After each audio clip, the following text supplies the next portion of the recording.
Hey, what's up? This is Joe. I'm about 30 minutes away from the Mexico border, just getting everything prepared to head down there for the winter. I wanted to make this video about Biketoberfest 2021, and I'm hoping that with this video, this will show you a little bit of insight of what it's like working these motorcycle rallies. The last couple of years, my boss Alan at Memphis Shades has offered to fly me out to work in Florida, so this time I meandered my way down through Colorado and New Mexico out to Phoenix, Arizona, and caught a plane to Jacksonville where he picked me up. Biketoberfest is an interesting rally. It's pretty much a local rally. It's kind of small compared to Bike Week, but basically obviously takes place in the same, the same area. When we got there, it was pretty hot and muggy. We got poured on, which is pretty usual for Biketoberfest, but business was good, started out slow and then picked up. It's going to be a little bit of a shorter video since I spent most of my time down there working, wrenching, and setting up, but I wanted to show you guys a little bit of a glimpse of what it was like to work this event and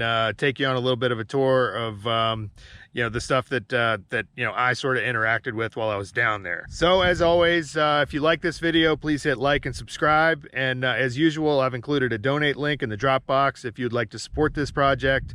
Otherwise, thanks for watching, and we'll see you on the road. After a couple of months of wandering, it was finally time to go back to work. My boss at Memphis Shades had a plane ticket reserved for me, so from Phoenix, I caught a flight to Jacksonville, Florida.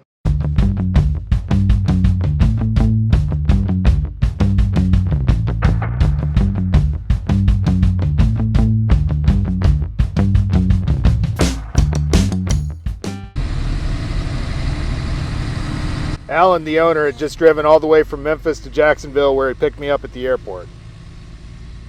From there, we headed to Ormond Beach to park the truck and get ready for setup the following day.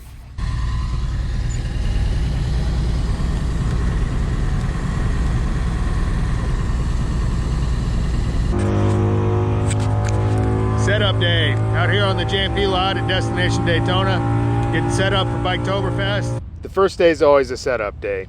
After spending most of it unloading the truck, getting the tools situated, and setting up the tents, we were ready to rest up for the official first day, carrying our umbrellas across the street to the hotel where we were staying. So there we go. Another setup complete.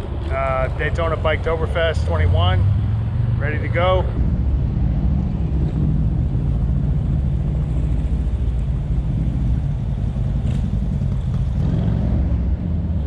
As soon as we returned the next day, the rain came pouring down.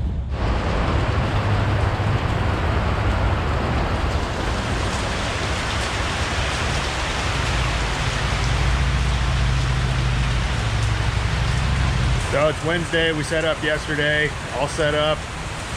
Now we got this. This morning we looked at the weather, 10% chance of rain today. That changed to 100%, obviously. Sitting here in the middle of a downpour. And hopefully this blows over pretty soon because I'm supposed to take one of these bikes and go get some groceries. One of our most prized display bikes is this custom Yamaha flat tracker, the last ever built by legendary builder and racer Babe DeMay, who used to have a shop within the Memphis Shades factory.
Alan had given me the choice of display bikes to ride around while I was in Daytona, so after the rain subsided, I hopped on the Softail Slim to ride to the store and stock up on supplies. He just ordered some side bags from Saddlemen exactly for this purpose. The bike itself is a Milwaukee 8 with a comfortable seating position, decent power, and great comfortability with our Road Warrior fairing, which is a step up from a Sport Shield but not quite as bulky as a Batwing, and also looks really cool.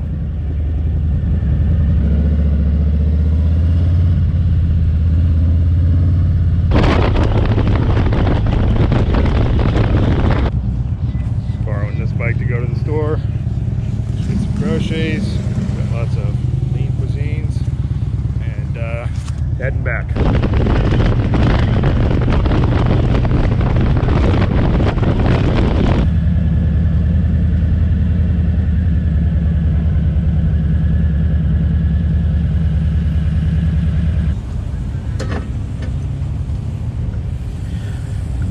So anyway, back to the rally.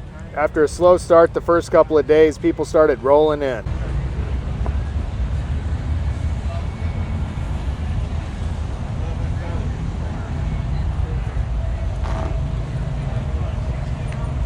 Remember that Road Warrior I showed you earlier? That fairing is by far the most popular in the Memphis Shades lineup, and the fitting of it onto a Softail Lowrider S is one of the more involved procedures we do.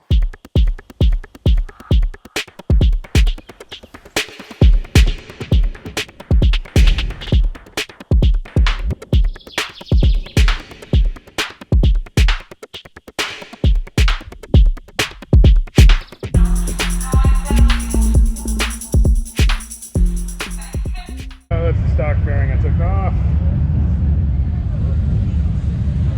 Placed it with this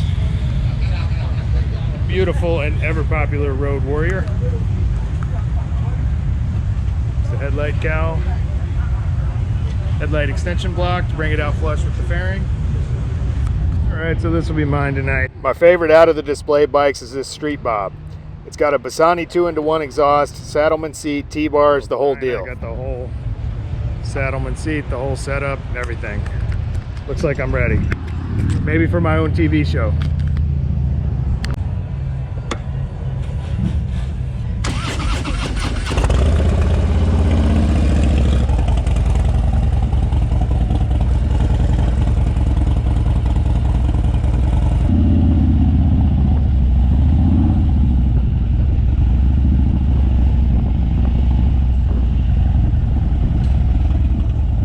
It may seem like a stretch that this bike would appeal to me as a full-time nomad, but because of the narrow profile, I love the T-bars, as they would conceivably make it easy cutting through the woods.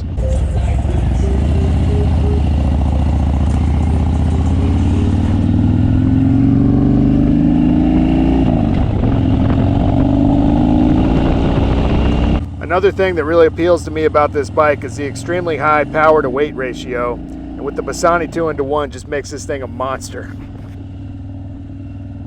The handling is amazing, obviously, being a Dyna, a lot more responsive and less clumsy than the Slim. We usually have it outfitted with the Road Warrior for display, but the Sport Shield we had on it this time worked just fine for beating around short trips on and off the highway. In the end, it's the power and handling that make this bike so awesome.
Business continued to pick up, and by Saturday, Biketoberfest was in full swing. How's it going?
No. No, they have all these bikes in here. It's like a big bike show. You've got slingshots and dressers and stuff, and they all have like maximum speakerage. They take turns cranking them up. Pretty cool deal. I got some pictures. Although I'd intended to take Alan up on the offer of borrowing the display bikes to putt around and see the action, most days I was too dead tired from the crowd and humidity to do anything but go to the hotel, work on the computer a bit, pass out, and get ready to do it again the next day. Supper every day was at Hooligans, an Irish sports bar right next to Ross Meyer's Harley Davidson, just down a ways from where we set up. Alan always enjoyed looking at the bikes as we walked there after work and seeing if he could spot one of his fairings. Road King. After wrapping up our busy Saturday, we headed to the hotel to rest up and get ready for teardown. The heat and humidity had been brutal to work in, and we were both glad when Sunday rolled around. In between doing a few more installs and fielding questions, we finally packed up and hit the road.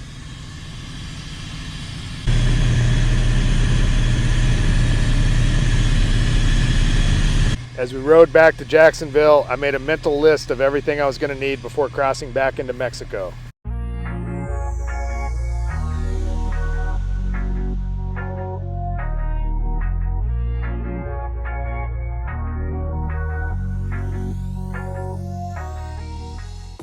I grabbed my stuff and headed into the next adventure.